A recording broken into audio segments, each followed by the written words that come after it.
that the Prophet Muhammad said that would happen before the end of time. And of course, the first thing the Prophet Muhammad ﷺ said, the first thing that he said would be, the first of the signs of the last day is his death. And the last day is soon upon us. And that's what the Prophet said then, 1,400 years ago. How close must it be now? Let's look at some of the things the Prophet Muhammad, may Allah's peace and blessings be upon him, said in various narrations. First of all, the Prophet Muhammad mentioned that amongst the signs of the last day is that you would see the barefooted Bedouins compete with each other in building tall buildings. This is remarkable, because I invite anybody to look and go and visit Dubai, Abu Dhabi, Saudi Arabia, Bahrain.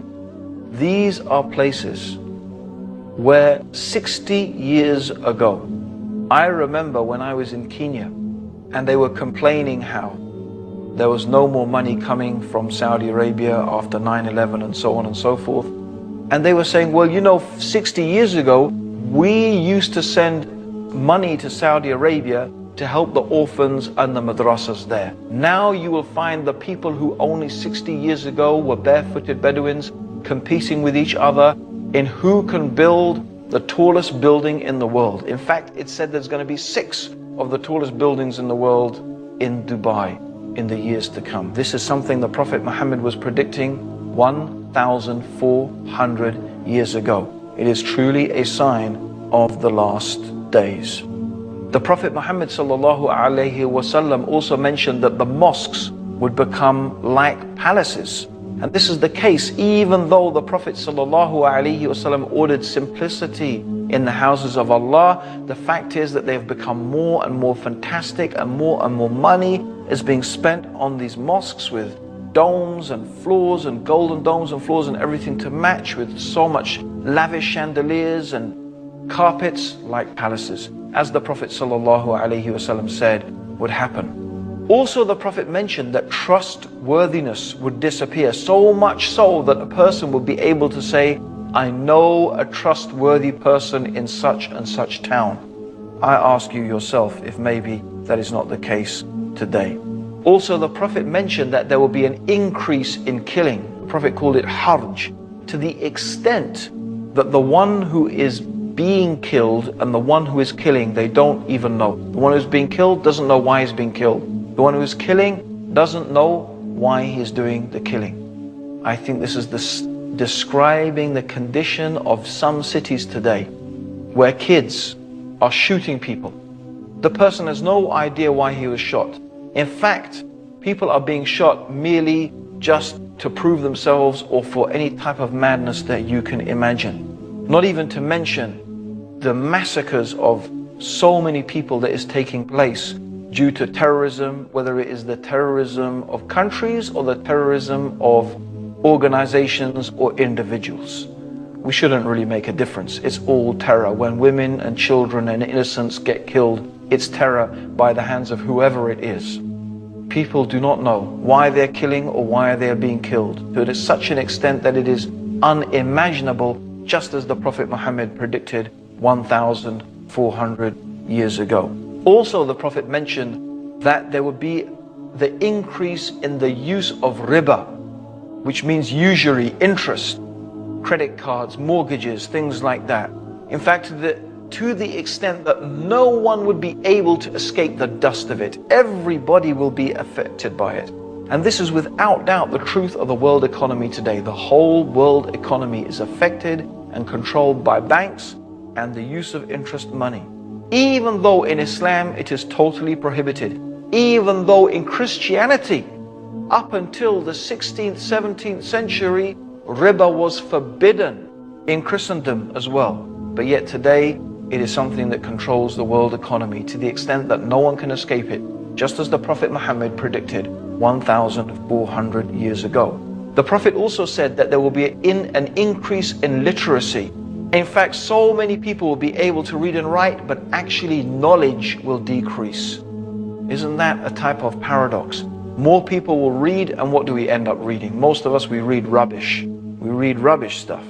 But we can read, but knowledge, especially knowledge of the religion, despite the fact that more people can read, ignorance has become prevalent.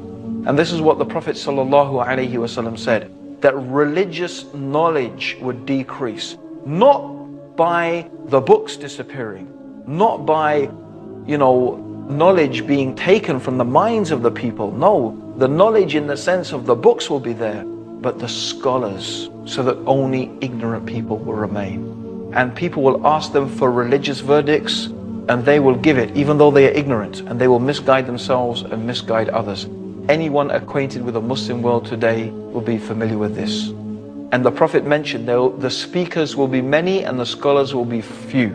And this is what we can find exactly. There are many speakers, many thinkers, many intellectuals, many people, alhamdulillah, giving da'wah. Maybe not enough people, but the scholars, they are so few. And this is a type of sign of the last day, that the scholars will be taken away. And this is exactly what we find happening. Also, the Prophet Muhammad ﷺ said that there will be such an increase in musical instruments, and Muslims will make it lawful even though it is forbidden. The use of musical instruments, it has been forbidden by the Prophet. Some Muslims will make it lawful. And there are many people who are saying it's allowed, even though it is very clearly mentioned in Sahih Bukhari, the most authentic collection of hadith. And this is mentioned here. This hadith where the Prophet predicted that the people will make it lawful even though the Prophet made it unlawful, and it's come true. Just as the Prophet Muhammad, may Allah's peace and blessings be upon him, said. Also, he mentioned there will be an increase in sexual promiscuity. Even though Islam is a religion that teaches chastity, that a man and a woman should confine themselves to marriage, the Prophet said there will be an increase in sexual promiscuity. And I don't think anyone can deny that that is the state of the world today, with highly sexualized images, and even traditional societies that normally had a good traditional moral values.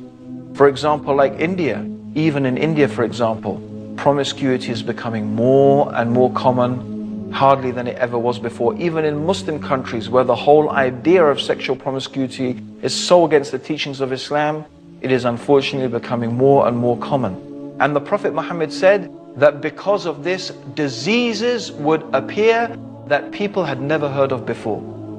Isn't that the case? AIDS, for example, diseases that people had never heard of before will arise due to sexual promiscuity. And this has taken place just as the Prophet Muhammad predicted, sallallahu alaihi wasallam. He mentioned that women will be naked although they are dressed.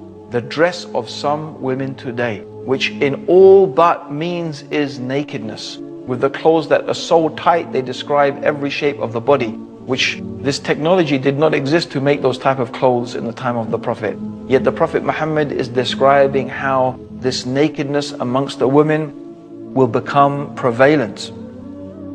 And also the Prophet mentioned that there will be shouting in the mosques, something that is prohibited in Islam, and it's something that I have witnessed myself. And also the Prophet said the worst and the most ignorant people will become the leaders. And really, I have to say, if we look at some of the world leaders today, even of some of the superpowers, it seems as if what the Prophet said about the worst and most ignorant people becoming leaders seems to have taken place, exactly as the Prophet Muhammad said. Also, he mentioned that a man will obey his wife and disobey his mother, something really contrary to the teachings of Islam. He will rather listen to his friends than listen to his father. And this is something that we find happening in the Muslim world, even though this is so against the teachings of Islam. Men will wear gold and silk and they will make it lawful, even though the Prophet has made it unlawful. People will abandon the religion of Islam for a small worldly gain. And keeping onto the religion will be like holding two hot coals. I am mentioning all of these things, and there are many, many more things that the Prophet Muhammad ﷺ mentioned. But these are some of the small signs concerning the events that will take place before the last day. And as we can see, these things that I have gone through, almost without exception, they have come true in a way that is so clear and so obvious and so apparent.